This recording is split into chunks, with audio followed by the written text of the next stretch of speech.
यो प्रदेश 1 को हालको राजधानी। यस क्षेत्र आसपास उद्योग, कल कारखाना, व्यापार व्यवसाय, शैक्षिक सङ्घ संस्था, सरकारी अड्डा लगायत सयौं कुराहरू छन्। यसै मध्येको एक हो मुलुककै जेठो अस्पताल कोशी अस्पताल। 133 वर्ष पुरानो नेपालकै पहिलो र जेठो अस्पताल कोशी अस्पताल विभिन्न समस्याहरूसँग जुझ्दै अहिलेको यो अवस्थासम्म आइपुगेको छ। यस अस्पतालको इतिहासलाई हेर्दा कोशी अस्पताल 133 वर्ष पहिले विक्रम सम्वत 1947 सालमा वीर शमशेरले पूर्वदेखि नम्बर राख्दै देशका विभिन्न भाग हुँदै पश्चिमसम्म पुगेको र सोही क्रममा विभिन्न ठाउँमा वीर अस्पतालहरू एकै वर्ष खोलेको मानिन्छ। पी शब्दले पृथ्वी र वीर शब्दले वीर शमशेर भन्ने जनाउँछ। यस अस्पतालको स्थापनापछि काठमाडौँको वीर अस्पतालको स्थापना भएको थियो। विक्रम सम्वत 2027 सालमा मोरङ जिल्लाको सदरमुकामको रूपमा स्थापित रङ्गेली बजारमा धेरैजसो सरकारी कार्यालयहरू रहेका थिए। विक्रम सम्वत 1947 सालमा स्थापित 1 नम्बर वीर अस्पताल रङ्गेलीमा स्थापना भएको थियो। पछि विक्रम सम्वत 1971 सालमा जिल्लाको सदरमुकाम विराटनगर सार्दा कोशी अस्पताल पनि विराटनगरमा सारिएको थियो। त्यस्ताका राजा र राणा प्रधानमन्त्री दुवैको संयुक्त नामले सार्वजनिक महत्त्वका वस्तुको नामहरू राख्ने चलन थियो। कोशी अस्पताल विक्रम सम्वत 1971 सालमा विराटनगर सारिएपछि कोशी अस्पताल रेखदेखको जिम्मा प्रबन्ध मिलाउने कार्य समाजसेवी कृष्ण प्रसाद कोइरालालाई सुम्पिएको थियो। कृष्ण प्रसाद कोइरालाले कलकत्ताबाट डाक्टर जितेन्द्रनाथ चटर्जीलाई ल्याएर राम्रो व्यवस्थित स्वास्थ्य सेवाको प्रबन्ध मिलाएका थिए। यद्यपि इतिहासलाई फर्केर हेर्दा मुलुककै जेठो अस्पतालको रूपमा रहेको कोशी अस्पतालको विभिन्न चरणमा भौतिक पूर्वाधारहरूको विकास भएको पाइन्छ। साथै समयअनुसार सेवा सुविधा समेत थप गरी विभिन्न चरणमा आम नागरिकहरूलाई सेवा प्रदान गर्दै आएको छ। पछिल्लो समय कोशी अञ्चल अस्पतालको नाममा रहेको 5 बिघा 8 कट्ठा जमिनमा केही भवनहरू निर्माण गरी विभिन्न स्थानका नागरिकहरूलाई स्वास्थ्य सेवा प्रदान गर्दै आएको थियो। नेपाल सरकारको मातहतमा रहेको यस अस्पतालमा विभिन्न समयमा स्वास्थ्य क्षेत्रलाई आवश्यक पर्ने स्वास्थ्य उपकरणहरूको जडान गरी स्वास्थ्य सेवा प्रदान गरिए पनि आवश्यक जनशक्तिको अभावका कारण आम नागरिकहरूले चाहे जस्तो स्वास्थ्य सेवा लिन पाएका थिएनन्। विभिन्न समयमा चिकित्सकहरूको अभावका कारणले पनि सेवा सुविधा आम नागरिकले पाउन नसकेको तीतो यथार्थ यथावत थियो। त्यसमाथि पुराना भौतिक संरचना भएकाले पनि जीर्ण अवस्थामा पुगेको र नयाँ उपकरणहरू जडान गर्नका लागि उचित भौतिक संरचनाको समेत अभाव रहँदै आएको थियो। 5 बिघा 8 कट्ठा जमिनमा विभिन्न सामाजिक संस्थाहरूले अस्पतालको जमिन ओगट्दै आफू खुसी काम गर्दै आएका थिए। बेला बेलामा हुने राजनैतिक परिवर्तनका कारणले समेत अस्पताल प्रशासनलाई प्रभाव पार्दै आएका कारण सही योजना र स्वास्थ्य क्षेत्रको उचित विकास हुन नसक्दा पूर्वाञ्चलका नागरिकहरूलाई चाहे जस्तो स्वास्थ्य सेवा दिन नसक्ने अवस्थामा कोशी अञ्चल अस्पताल रहेको थियो। देशले पछिल्लो समय सङ्घीयता पायो र देश विकास गर्ने क्रममा आफ्नो क्षेत्र आफैले बनाउन पाउने अधिकार प्रदेश स्तरमा आएपछि कोशी अस्पतालको जर्जर अवस्था समेत सुधार हुने अवसर प्राप्त भएको थियो। यद्यपि राजनैतिक अस्थिरताका कारण कोशी अस्पतालले फेर्नुपर्ने मुहार फेर्न सकेन। विभिन्न चरणका योजना र विकासका फाइलहरू बने पनि अस्पतालको विकास निर्माणको कार्य अघि सर्न सकेको थिएन। विक्रम सम्वत 2077 साल असार 27 गते महेश प्रसाद भट्टराईको अध्यक्षतामा अस्पताल विकास समिति बनेपछि कोशी अस्पतालले मुहार फेर्ने जमर्को गरेको छ। प्रदेश 1 र प्रदेश 2 का साथै छिमेकी मुलुक भारतबाट समेत उपचार गराउन आउने आम नागरिकहरूले अस्पतालबाट पाउनुपर्ने सेवा सुविधा पूर्ण रूपमा कोशी अस्पतालले दिन नसकेको जनगुनासो आएसँगै समितिले अस्पतालको सेवा विस्तारका लागि योजना बनाएर अस्पतालले दिने उपचार, उपकरणको मर्मत सम्भार, उपकरण थप, जनशक्ति परिपूर्ति र भौतिक संरचनाको विकासका लागि समितिले कार्ययोजना बनाएर अघि सारेसँगै सुरुवाती चरणमा कोशी अस्पतालको सेवामा केही सुधार आए पनि पूर्णता भने थिएन। अस्पताललाई चाहिने थप उपकरण र 350 शय्याको अस्पताल क्षमतालाई समेत विकास गर्नुपर्ने लक्ष्य अस्पताल प्रशासन र अस्पताल व्यवस्थापन समिति साथै अस्पताल विकास समितिलाई भार परेको थियो। कोशी अस्पतालमा उपचार गर्न आउने विभिन्न क्षेत्रका आम नागरिकहरूले निजी क्षेत्रमा गएर थप उपचार सेवा लिनुपर्ने बाध्यतालाई मध्यनजर गर्दै अहिले अस्पतालले विभिन्न सेवा सुविधाहरू वृद्धि गरेर सेवा प्रदान गर्दै आएको कोशी अस्पताल विकास समितिका अध्यक्ष महेश प्रसाद भट्टराईले बताउनुभयो। सर्वप्रथम त यो हामी जब कोशी अस्पतालमा नियुक्ति विकास समिति भयो त्यसपछि सबभन्दा ठुलो हामीले यो अस्पतालको व्यथिति देखेर यसलाई चाहिँ एउटा व्यवस्थित विकासका कामहरू अगाडि बढाउनुपर्छ भनेर सर्वप्रथम त हामीले यहाँ हाम्रो मास्टर प्लान हामीले तयार गऱ्यौँ। त्यो गर्नको लागि हामीलाई केही समय लाग्यो, अलिकति ढिलो भयो। तर त्यो पिरियडमा हामी कोरोनाको पनि सामना गरिरहेका थियौँ। कोभिड-19 को कोरोनाले आक्रान्त पारेको बेला थियो हाम्रो, त्यसकारण हामीले अलिकति त्यो समय पनि पायौँ। त्यसले गर्दा हामी त्यो काममा अलिक केन्द्रित भयौँ, बढी जसो त्यो काममा केन्द्रित भयौँ र हामीले करिब 6-7 महिनाको अवधिमा हामीले मास्टर प्लानलाई फाइनल रूप दियौँ र त्यो जसरी हामीले निर्माण गरेका थियौँ त्यहीभित्र अहिले तपाईँले जुन विकास निर्माणका कामहरू भइरहेछ भन्नुभएको छ नि, त्यही हामीले बनाएको मास्टर प्लानमा टेकेर यो कामहरू अहिले भइरहेछ। अब यसको लागि हामीले खालि प्लान मात्रै बनाएनौँ।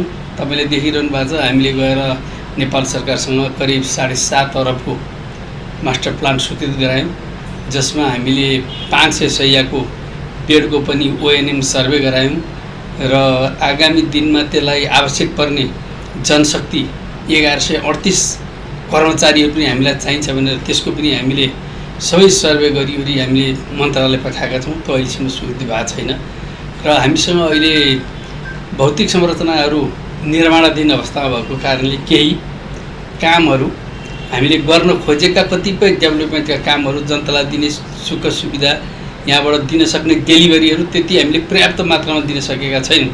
तर पनि हिजोभन्दा आज चाहिँ हामीले धेरै कुरा दिएका छौँ जस्तो हामीलाई अनुभूत भइरहेछ।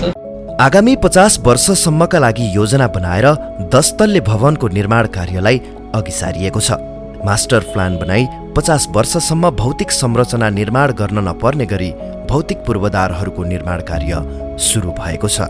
दैनिक रूपमा 2500 देखि 3000 को हाराहारीमा उपचार सेवा लिन आउने बिरामीहरूको चापलाई मध्यनजर गर्दै थप सेवा सुविधा वृद्धि गर्न अस्पताल विकास समिति लागि परेको छ। अस्पतालको विकासका लागि निकट भविष्यमा मेडिकल कलेजको रूपमा विकास गर्ने योजना रहेको छ। अस्पतालमा बढ्दो चापका कारण विकास निर्माणलाई समेत प्राथमिकतामा राख्नुपर्ने उहाँको धारणा थियो। यो अस्पताल पूर्वकै एउटा गहना हो। यो पूर्वको सबैभन्दा ठुलो प्रदेशको अस्पताल हो। यो सङ्घद्वारा सञ्चालित छ। यो सङ्घले यसमा बजेटिङ गर्छ। प्रदेशमा खासै यसको भूमिका केही छैन। तर पनि यसले हेर्नुपर्ने चाहिँ यो अस्पतालले पूर्वाञ्चलभरिको बिरामीहरूलाई हेर्नुपर्ने हुन्छ। अब यहाँ स्वाभाविक रूपमा यसको चाप चाहिँ बढी छ, प्यासेन्जरको चाप बढी छ। त्यसले गर्दा केही असुविधाहरू पनि हुन सक्छन्। पर डे लगभग 2000 1500 देखि 2000 हाम्रा सेवाग्राहीहरू यहाँ आउनुहुन्छ। अब कहीँ न कहीँ कसै न कसैमा केही न केही मिस्टेक हुन्छ। त्यसले गर्दा अलि कहिलेकाहीँ चाहिँ हामी भन्ने पनि गर्छौँ, बाहिर बुझाउने पनि गर्छौँ। सानोतिनो मिस्टेकले पनि कहिलेकाहीँ अलिक ठुलो मिस्टेक हुन्छ। तर पछिल्लो काल तपाईँहरूले हेर्नुभएको छ, देखिरहनु भएको छ, हामीले भर्खरै पनि अहिले तपाईँहरूले देख्नु न्युरो सर्जरी सेवा जो आजसम्म भएकै थिएन, ओपन टाउको खोलेर ओपन त्यसको सर्जरी गरेर अहिले बेडमै बच्चा छ, अहिले पनि बेडमै हुनुहुन्छ बच्चा। त्यो हामीले यही अस्पतालमा गरे हो। लगायत हामीले थुप्रै हामीले न्युरो सेवा, युरो सेवा, अरू एनआइसियु सेवाहरू यिनीहरू अहिले लगभग बन्दको अवस्थामा थियो, तिनीहरूलाई व्यवस्थित गरेका छौँ। तपाईँको आइसियु हामी आउँदाखेरि यहाँ जम्मा 12 बेड थियो। आज तपाईँ 40 बेडको आइसियु यो इमर्जेन्सी सेवा भेट्नुहुन्छ। आइसियु हामी आउँदा 4-5 बेडको 6 बेडको थियो। आज विगतमा हामीले कोरोना कालमा 28वटा बेडसम्म सञ्चालन गऱ्यौँ। तर विविध कारणले अलिकति जनशक्तिहरूको अभावका कारणले अहिले अलिकति कम छ। तर त्यो अहिले पनि 12-14 बेडमा सीमित छ। त्यसलाई हामी यो निकट भविष्यमा यो जेठभरिमै त्यसलाई हामी लगभग 28 को रेन्जमा पुर्याउने उद्देश्यका साथ हामी अगाडि बढेका छौँ। एनआइसियु अहिले बन्द छ, त्यसलाई पनि हामीले यही जेठभरिमा त्यसलाई 15 भित्रै सञ्चालन गर्नेतिर हामी लागिरहेका छौँ। त्यसलाई पनि सञ्चालन गर्छौँ। अरू तपाईँहरूले देख्नुभयो विगतमा नभएका चिजहरू, जस्तो हाम्रो यहाँ हाम्रो अक्सिजन प्लान्टहरू थिएन, अहिले हामीसँग 3वटा अक्सिजन प्लान्टहरू छन्। वेस्ट म्यानेजमेन्टको एउटा कार्यालय हामीले व्यवस्थित गरेका छौँ। त्यो विदेशी सहयोग, विदेशी दात्री पनि सहयोग छ त्यसमा, तर अस्पतालले त्यसको व्यवस्थापन गरेको छ। यस्तो थुप्रै कामहरू हामीले गरेका छौँ। अहिले हामीसँग केही भवनहरूको अभावका कारणले गर्दा एउटै बिल्डिङभित्र धेरै सेवा दिनुपर्ने हुनाले केही ढिलाइहरू हुन्छ, अपरेसनहरूमा केही ढिलो पनि हुनसक्छ।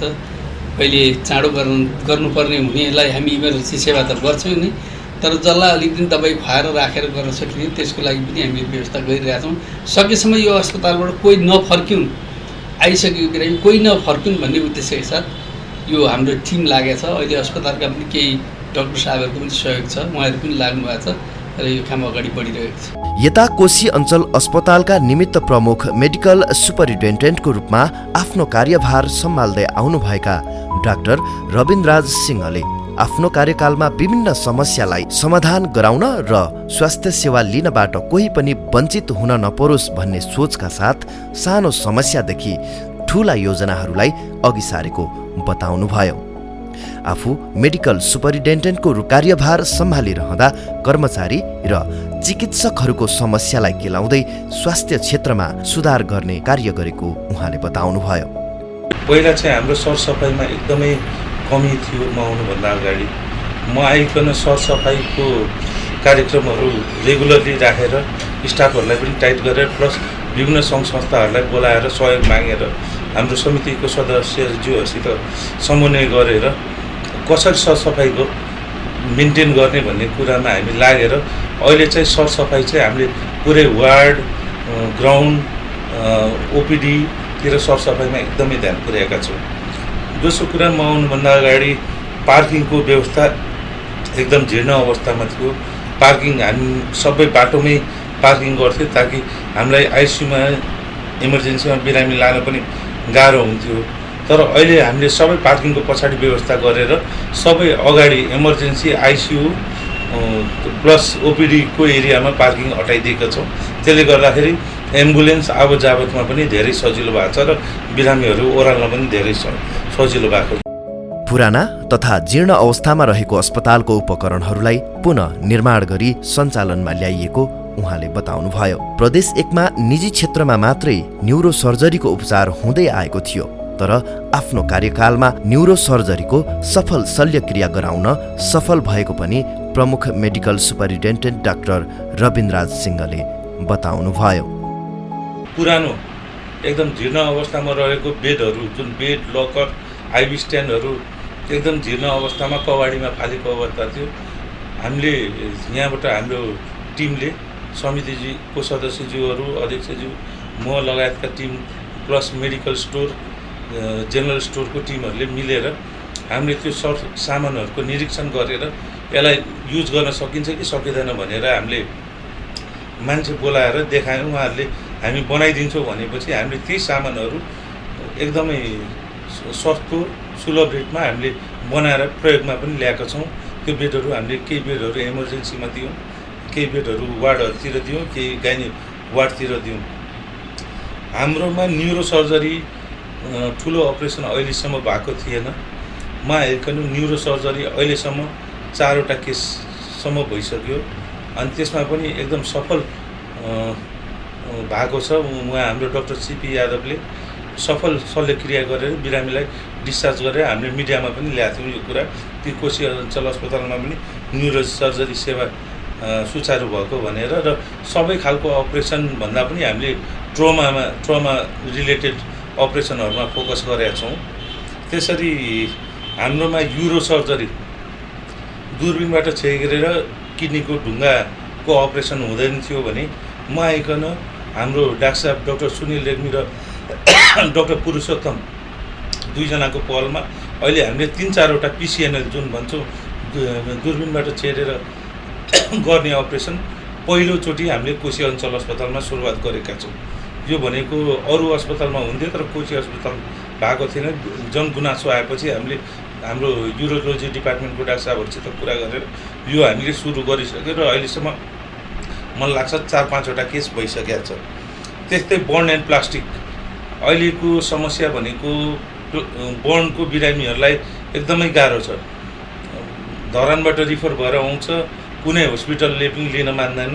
त्यो लिन नमानेपछि उनीहरू प्राइभेटमा जानुपर्ने अवस्था हुन्छ। त्यो प्राइभेटमा जाँदा उहाँहरूको दिनको 20-25 हजार खर्च भइरहेको थियो। अहिले हामीसित 2जना डाक्टर साहबहरू नयाँ बर्न एन्ड प्लास्टिक सर्जनहरू आउनु भएको छ। उहाँहरूको पहलमा अहिले हामीले 5 बेड बर्न एन्ड प्लास्टिकको बेड हामीले सुचारू गरेका छौँ र उहाँहरूकै निगरानीमा बर्नको बिरामीहरू राम्रो इम्प्रुभमेन्ट भएको देखिएको छ।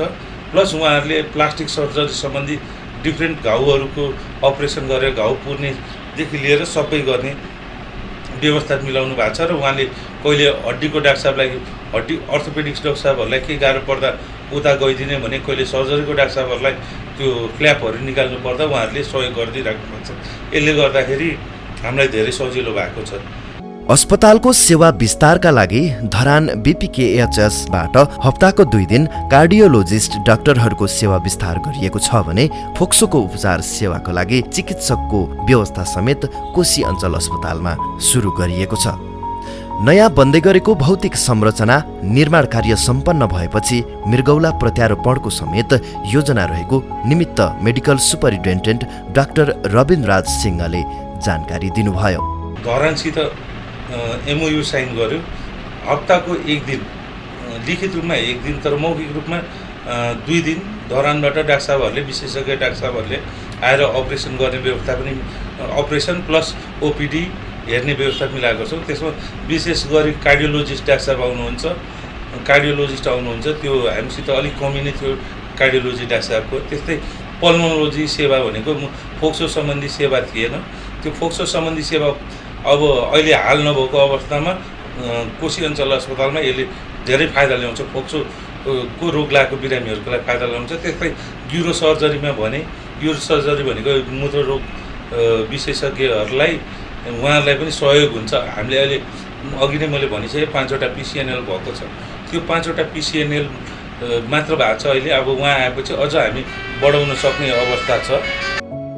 ICU, इमर्जेन्सी लगायतका ठाउँहरूमा बिरामीहरूका लागि र बिरामीको कुरुवाहरूलाई कुर्सीको व्यवस्था गरिएको छ। बिरामीहरूलाई खानेपानीको समस्यालाई मध्यनजर गर्दै खानेपानी मन्त्रालयसँग समन्वय गरेर 150 लिटरको प्लान्ट जडान गरिएको छ भने थप खानेपानीको योजना केही दिनमा पूरा हुनेछ।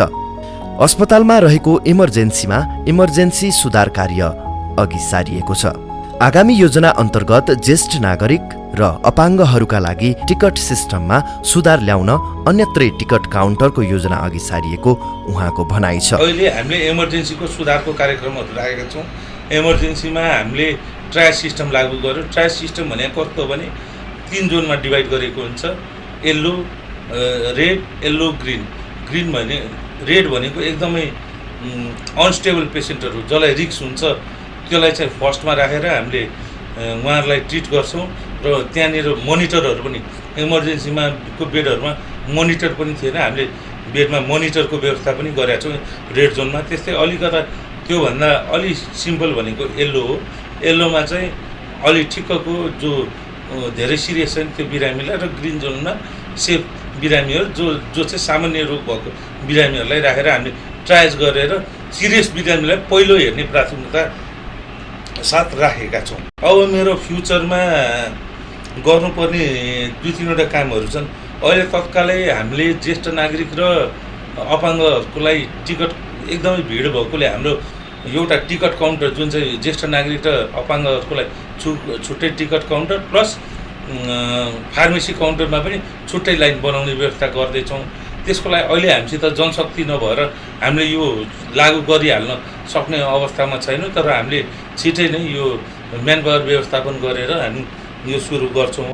NICUलाई मर्मत सम्मार गरेर पनि उचित जनशक्ति अभावका कारण सञ्चालनमा ल्याउन नसकिएको उहाँले बताउनुभयो। अस्पताल क्षेत्रमा विभिन्न स्थानमा लाइटको जडान हुन नसक्दा समस्या भएका कारण ऊर्जा मन्त्रालयसँग समन्वय गरेर लाइट जडानको कार्य अघि सारिएको छ। प्रदूषणलाई नियन्त्रण गर्न विद्युतीय सवारी साधनलाई चार्जिङ स्टेसनको समेत योजना अघि सारिएको छ। यहाँ बिरामीहरूलाई ओसार पोसार गर्दाखेरि गाह्रो भइरहेको छ। त्यो ओसार पोसारमा गाह्रो हुने मतलब अँध्यारो राति चाहिँ अँध्यारो चोरी हुने बढी भएकोले गर्दा हामी ऊर्जा मन्त्रालयसित समन्वय गरेर सोलर लाइट हामीले लगभग 20-21वटा सोलर लाइटको लागि उहाँहरूलाई रिक्वेस्ट गरेका छौँ र उहाँहरूले छिटै नै सोलर लाइट यो साउनभित्रमा असारभन्दा अगाडि नै हामीलाई सोलर लाइट उपलब्ध गराइदिने प्रतिबद्धता पनि जनाउनु भएको छ र यो आयो भने बिरामीहरूलाई पनि राम्रो हुन्छ।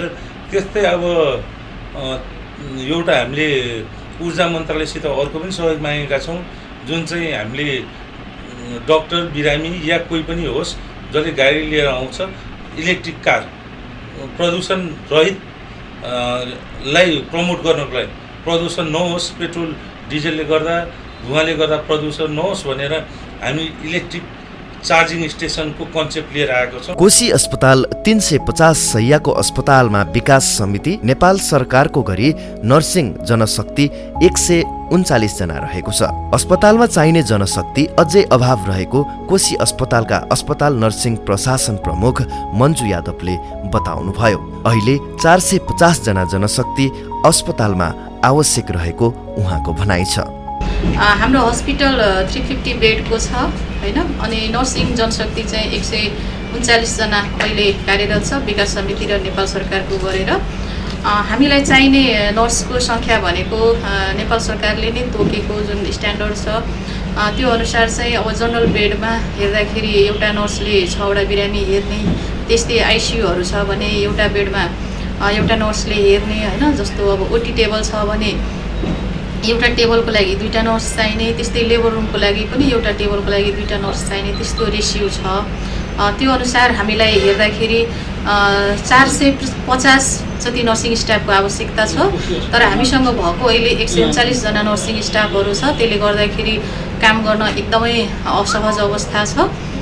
त्यस्तै अब नर्सको अरू समस्याहरू पनि छ, पेसेन्टको वर्कलोड पनि भयो हैन। त्यसको साथसाथै अरू सुविधाहरू पनि छैन। जस्तो अब नाइट ड्युटी आउँदाखेरि के अरे बाहिरबाट आउने नर्सहरूको लागि चाहिने जस्तो बसोबासको अवस्था पनि सबै नर्सिङ स्टाफलाई हामीले दिन सकेको छैन। त्यस्तै बाहिरबाट आउँदाखेरि हामीले भेहिकलको पनि व्यवस्था गरिदिएको छैनौँ। त्यो भएको कारणले गर्दाखेरि बाहिरबाट आउँदाखेरि अलिकति स्टाफहरूले गाह्रो महसुस गरेको छ। अस्पताललाई व्यवस्थित र थप प्रविधियुक्त बनाउनका लागि अहिलेको आधुनिक उपचार प्रदान गर्नका लागि अस्पताल विकास समिति लागि परेको कोशी अस्पताल विकास समितिका सदस्य मुकेश बुढाथोकीले बताउनुभयो। यो समय परिवर्तनशील छ। समय परिवर्तनशीलसँगै मान्छे पनि दैनिक रूपमा सचेत हुँदै गएका छन्। त्यही सचेतको एउटा परिणाम पनि हो भन्ने मलाई लाग्छ। हिजो कोशी अस्पताल वास्तवमा यो चाहिँ नेपालमा वीर अस्पताल र यो कोशी अस्पताल एउटा जेठो अस्पतालको रूपमा चिनिने गरिन्छ हैन। यो अस्पताल स्थापना भएको कालदेखि नै आजसम्म आइरहँदाखेरि धेरै समस्याहरू थिए, जुन समस्याहरू हामी मान्न सक्छौँ। कोशी अस्पतालको आज जग्गाकै कुरा गर्ने हो भने 5 बिघा 8 कट्ठा जग्गा हो। 5 बिघा 8 कट्ठा जग्गामा त्यतिखेर धेरै कुराहरू खाली थिए हैन। जताततै खाली भएको अवस्थामा जसलाई जहाँ मन लाग्यो त्यही बस्ने यो अवस्थाहरू थियो। त्यसै कारणले गर्दाखेरि जसलाई जे सजिलो हो त्यही हिसाबमा सञ्चालनमा आएको थियो। तर समय परिवर्तनशील छ भनेको मैले जुन अघि भने, वास्तवमा त्यही समय परिवर्तनशीलसँगै अहिले चाहिँ अब पुराना संरचनाहरू हिजो एक खाले नक्सा विहीन पनि कतिपय भवनहरू निर्माण भएका थिए भने अब पुरानो संरचना होइन, अब अलिकति आधुनिक र अहिलेको समयको माग अनुरूप हैन के आवश्यकता हो त्यो आवश्यकतामा जानुपर्छ भनेर नेपाल सरकारले पनि एउटा नीति तय बनायो।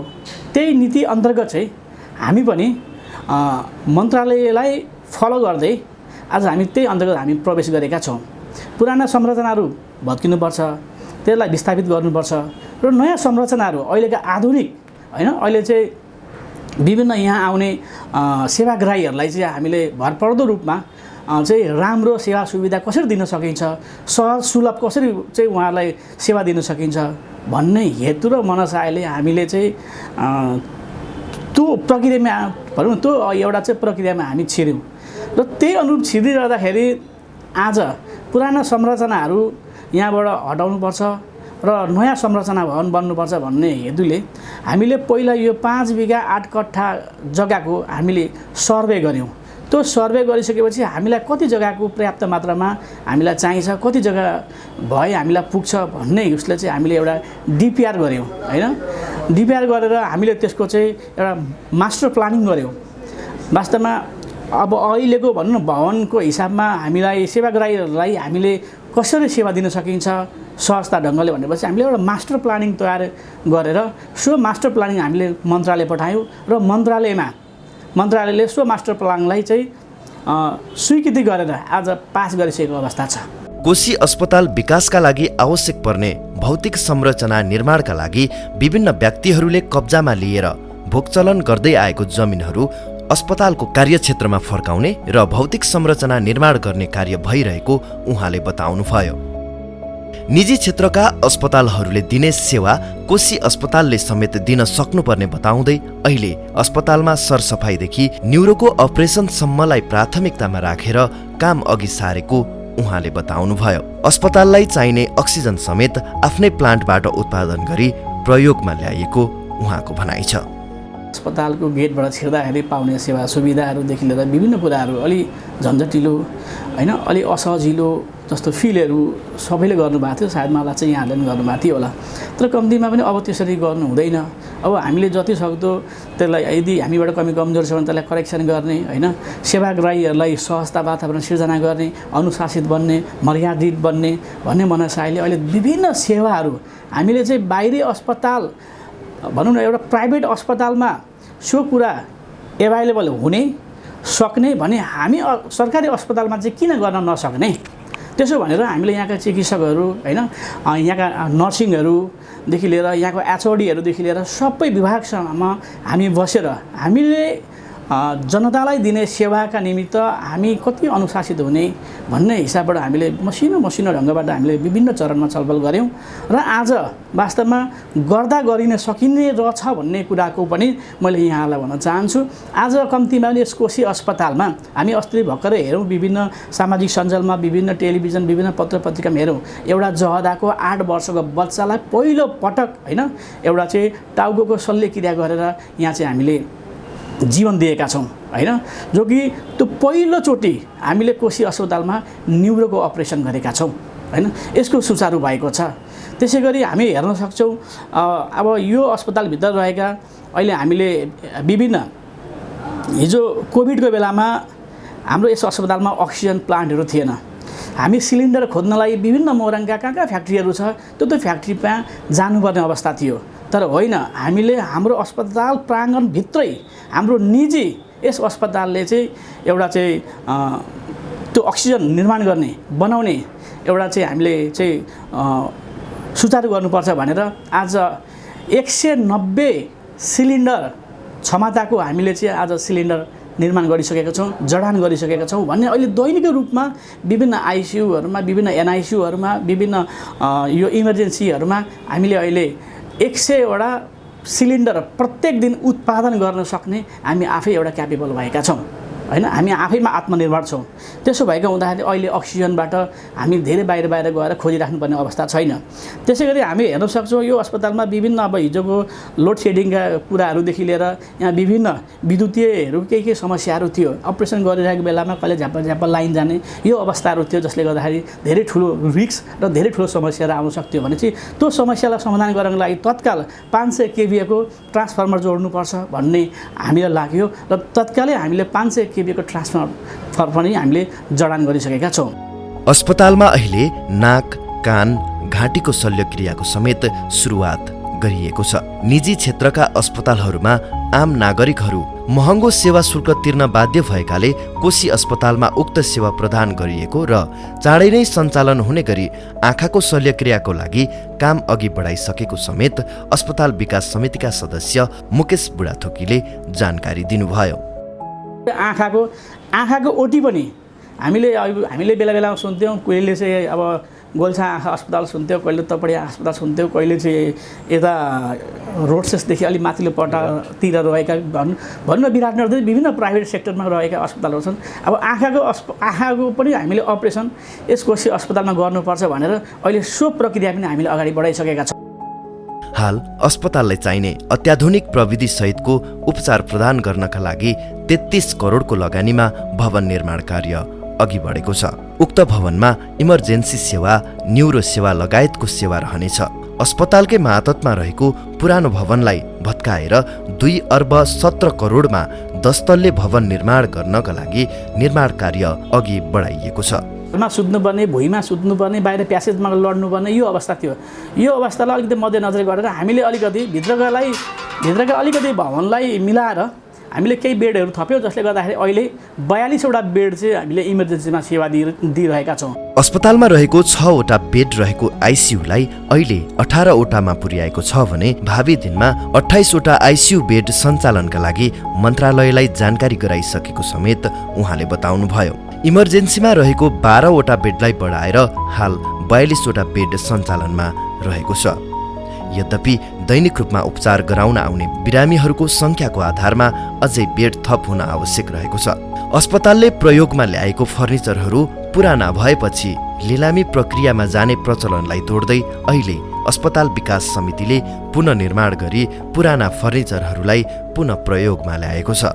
पुरानो हामीले यस अस्पतालले लिलाम गर्न लागेको तयारी राखेको अवस्थामा हामीले त्यो लिलामलाई क्यान्सल गर्ने, हामी नगर्ने, लिलाम हामी गर्न सक्दैनौँ, हामी लिलाम गर्दैनौँ। हामी यही बेड चाहिँ हामी किन प्रयोगमा नल्याउने भन्ने हिसाबले गर्दाखेरि समितिको एउटा निर्णयले हामीले त्यो सम्पूर्ण बेडहरूलाई हामीले रङरोगन गरेर बनाएर अहिले त्यो बन्ने काम पनि धमाधम भइरहेको छ। र जति अहिले यस अस्पतालमा बेडको समस्या छैन, हामीलाई कुर्सीको समस्या छैन, ट्रेको समस्या छैन। अहिले पर्याप्त मात्रामा हाम्रो बेडहरू होइन, स्ट्रेचरहरू भयो, चेयरहरू भयो, हामीले स्टकमा राखेको छौँ। अहिले गोदाममा हामीलाई इभन राख्ने ठाउँको पनि समस्या छ। त्यसो भएको हुँदाखेरि अहिले चाहिँ यस अस्पतालमा बेडको लागि मान्छे भुइँमा सुत्नुपर्ने, लड्नुपर्ने अवस्था छैन। यता अस्पताललाई चाहिने अन्य सेवा सुविधा थप गर्नका लागि भौतिक संरचना अझै बन्ने क्रममा रहेको कारण 65 वर्षदेखि अस्पतालको जग्गा भोग चलन गर्दै आएका संस्था र व्यक्तिहरूलाई अनाधिकृत रूपमा प्रयोग गरेको जमिन खाली गर्न पत्रचार समेत गरिसकेको बताउनुभयो। भयभरका कोशी अस्पतालका सटरहरू अनियन्त्रित तरिकाले भाडा उठाउने, जस्तो अब यहाँको कर्मचारी कोही कता कोही के गरेर त्यसको कुनै पनि रेकर्ड नहुने, त्यसलाई हामीले चाहिँ के गर्यौँ भने त्यसलाई एउटा कोशी अस्पतालको प्रशासनको मार्फतमा एउटा कानुनी दायरामा ल्याएर हामीले त्यो एक खालको बाँकी रहेको भाडा हामीले लगभग 1 करोड रुपियाँ नै हामीले उठायौँ। त्यसपछि त्यसलाई अझै पनि त्यो भाडाहरूमा केही मान्छेहरू अहिले फरार छन्, त्यसलाई पनि हामीले कानुनी कारबाही गर्नुपर्छ भनेर एउटा कानुनी कारबाही भएको छ। कोशी अञ्चल अस्पताल अहिलेको अवस्थामा आएर धेरै सुधारको कार्यक्रमहरूदेखि लिएर संरचनादेखि भौतिक निर्माणको संरचनादेखि लिएर यस्ता कार्यहरू धेरै भएको छन् मलाई जस्तो लाग्छ। र अरूको हकमा डाक्टरहरूदेखि लिएर कर्मचारीहरू जस्तो व्यवस्थापनको हकमा, जनशक्ति व्यवस्थापनको हकमा अब हाम्रो यो त हाम्रो मातहत भन्दा पनि बाहिरको कुरा भएकोले गर्दाखेरि यो जनशक्ति यदि यो अस्पतालको शैय्या अनुसारको जनशक्ति उपलब्ध गराइदियो भने मलाई लाग्छ यहाँको 1 नम्बर प्रदेशकै जनताहरूलाई उपचार गर्न अन्यत्र कहीँ पनि जानु पर्दैन, यही कोशी अञ्चल अस्पतालमा उपचार हुनेछ। हाल अस्पतालको इमर्जेन्सी सेवा, नाक कान घाँटीको शल्यक्रिया सेवा, प्रसुति सेवा लगायतका सेवा कोशी अस्पतालले प्रदान गर्दै आएको छ।